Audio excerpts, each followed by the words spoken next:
When I was digging through the texture files for Code Veronica X, I noticed some unexpected options in the title screen that blew me away.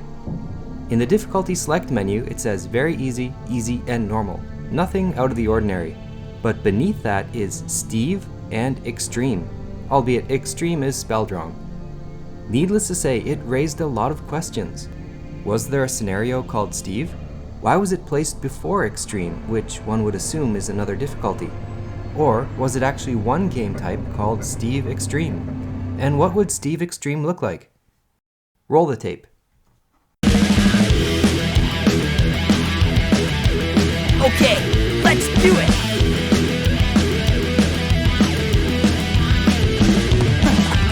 Alright! Adios! Yahoo! Time to test out my new toy!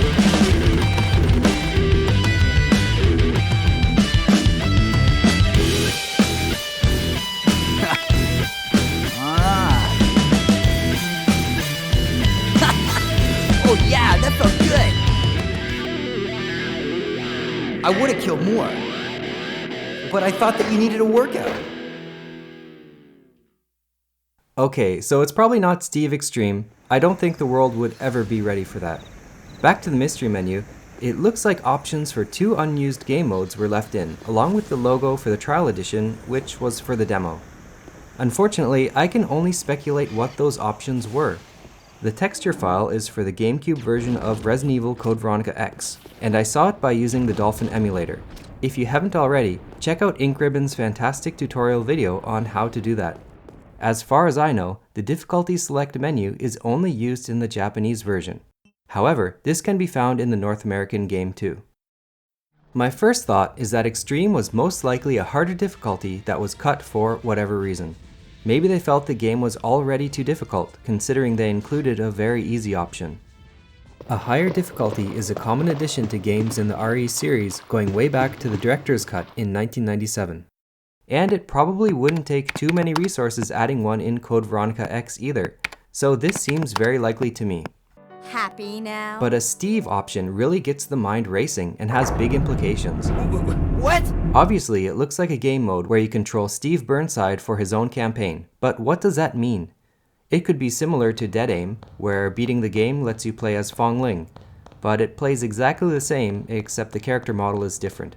It's a little jarring playing as Fong Ling and then suddenly you're Bruce in the cutscenes. And I imagine it's equally jarring if you're playing as Steve and suddenly you become Claire. They did a similar thing in RE0 HD Remaster by swapping Billy with Wesker to create Wesker mode. Lieutenant Cohen. So, you seem to know me. In that, Wesker has special powers you can use, like his Shadow Dash and Death Stare. But what powers would Steve have? I may regret this, but let me know in the comments. This kind of mode is not unheard of, doesn't seem like a big investment of resources, and I don't think it's much of a loss not being in the game. Another option, which seems way more ambitious, would be to give Steve a unique campaign that intertwines with Claire's story, kind of like the A and B scenarios of RE2.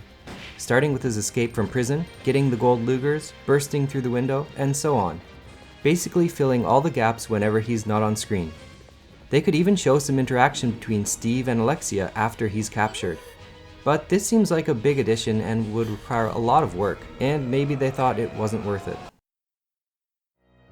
And if the developers were going to give Steve a whole new game mode, why not something for Rodrigo? It's well known that he was originally meant to have a larger role in the game, and he was supposed to be playable. It seems like a missed opportunity to not add him, or to not tell his story. Instead, he's just watching, from behind the boxes. The third option I can think of would be a shorter, more limited campaign that would focus on some smaller objectives, retreading the existing maps, or maybe something like a time attack. It could end when Steve meets Claire, maybe explain how he escaped prison. Or, what if controlling Steve was the extreme difficulty? What if you start as Steve and have no weapons and have to get from point A and survive until you get the gold Lugers? That sounds like a decent challenge and probably not too much to put into the game. Again, I'm just speculating here. If they were game modes, how far along did they get into development? When were they cut? And what exactly were they? Were these planned for the original? or added to the menu for Code Veronica X. Surely someone out there could look at the Dreamcast files and let me know what's going on. I get the feeling these were 2 bonuses planned for Code Veronica X, perhaps to tempt people who've already bought the original.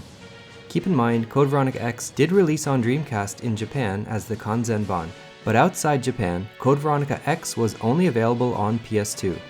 So in the Japanese market at least, they could target both PS2 and Dreamcast owners, some of who likely already bought the original. Now, it wouldn't be Raccoon City Cinema if I didn't look a little deeper and talk about what else got the axe in Code Veronica. In the texture files, you can find 2 images with all the items. And right away, you'll probably notice a powerful looking handgun that's not in the final game. It looks a little like Rodrigo's Desert Eagle, and a little like the custom Magnum from RE2. I can't say if this weapon has any data in the game, like a 3D model, or if that's all that's left is this picture. Likewise for this wire, which looks like it was a key item, maybe used in a puzzle or to be combined with something else. It doesn't appear in the game, just the picture. You can also find rifle and M100P Calico ammunition. If you use action replay codes, you can get the Calico ammo in your inventory. It can be examined, and you can combine it to reload. The side pack has an icon suggesting it could be placed in your inventory, but in the game it gets automatically used to expand your inventory. I don't know why you'd want to pick it up anyways. There are 2 keys that don't have an icon but are in the game. When I tried to examine them, my game crashed. The most interesting to me is an item called Remote Controller, or Remote Control. There's no icon, but it's fully modeled. When you examine it, it has the same description as an empty fire extinguisher. You can see on the screen that it's for opening and closing something.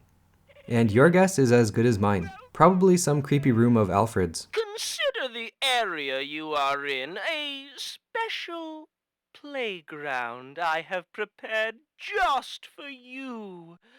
This isn't a comprehensive list of everything that was cut, but I thought these were really interesting. You can also use codes to play the main game in first-person mode too. It's not 100%, but it's awesome to see this game from a new perspective, and probably the closest I'll ever get to playing Code Veronica in VR. Well, what do you think about these potentially cut options, if they were anything at all?